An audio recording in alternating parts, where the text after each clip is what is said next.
Hello everyone, welcome to my channel.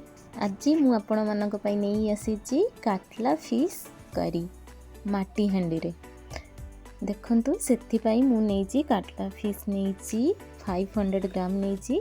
एथिरे गोटे spoon मु सॉल्ट ऐड करिची, गोटे स्पून मु हळदी पाउडर ऐड कर देइची। याकु आबे मैरिनेट कर दबा भलो से। देखनु मैरिनेट कर देइची, कितने भल कलर भी आसी। एबे आम या साइड रखी मसाला पाई आमे प्रिपेयर करवा। मु एथिपाई नेइची पियाज दीटा नेइची, गोटे टमाटो नेइची, अदा छोटोटे नेइची आ रसुण नेइची। पियाज को आमे भल से स्लाइस करी काटी दबा। एबे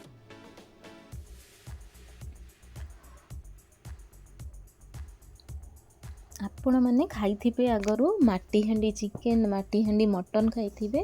माटी हांडी भाकुर माछ थरे घरे बनई खातु।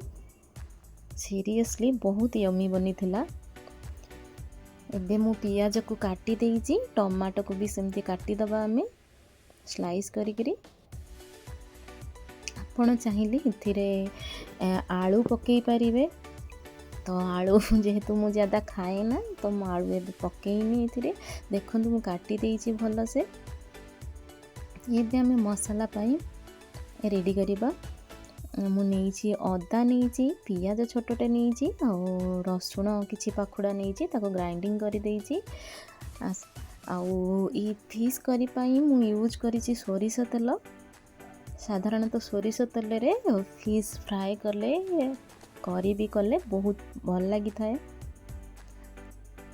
आमे सोरिष तेल रे माछ को फास्ट फ्राए करि दबा। आपण चाहिए माटी हांडी रे कंचा माछ भी देकरी करि परिबे। मु एठी फ्राए करिछि माछ को। देखंतु मु फ्राए करके बाहर कर देइछि। एबे आमे सेही हांडी रे तेल दे दबा। सेथिरे मु गोटा मसाला यूज करी, दुईटा गुजराती नेइछि आउ काठ मसला नहीं गोटे। आमे सेथिरे कटा हिथिबा पियाज आउ टमाटो को दे दबा। एबे पियाज टमाटो को आमे डीप फ्राई करबानी, गोल्डन ब्राउन हवा तक फ्राई करवा। एथिरे मु 1 table spoon chilli powder, 1 table spoon हल्दी पाउडर दे दीजिए। याको भल से आमे मिसई दबा। देखंतु मोर पियाज जो गोल्डन ब्राउन हो आसिलानी, सेथिरे आमे एबे जिंजर गार्लिक पेस्ट जो मसाला बाटी थिले आमे ताको दे दबा।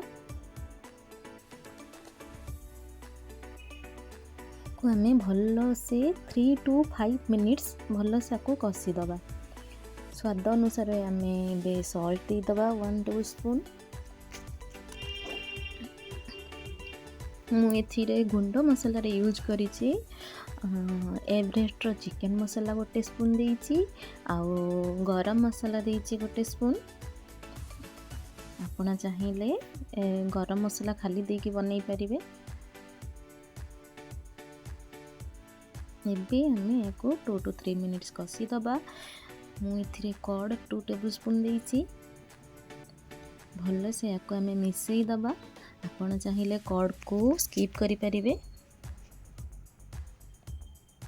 माछरे टिके खट्टा अंश मु टमाटो गोटाई जेहेतु देइछि, तो कर्ड टिके देइछि। टिके खट्टा अंश रहिले माछटा बहुत टेस्टी ही थाए। देखंतु तेल एथिरु छाड़ी आसिलानी। एबे हमें एथिरे पानी दे दबा। मु गोटे ग्लास पानी दे देइछि। आपण फिश देखि करी देबे।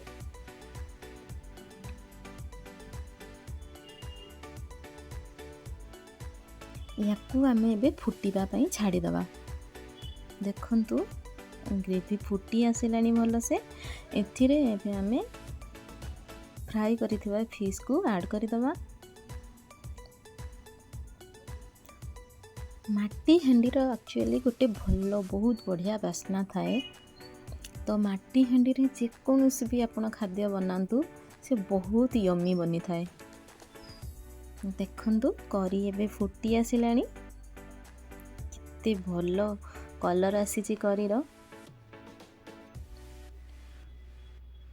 मु ଏବେ ୟାକୁ ଗାର୍ନିସିଂ କରିଦେଇଛି।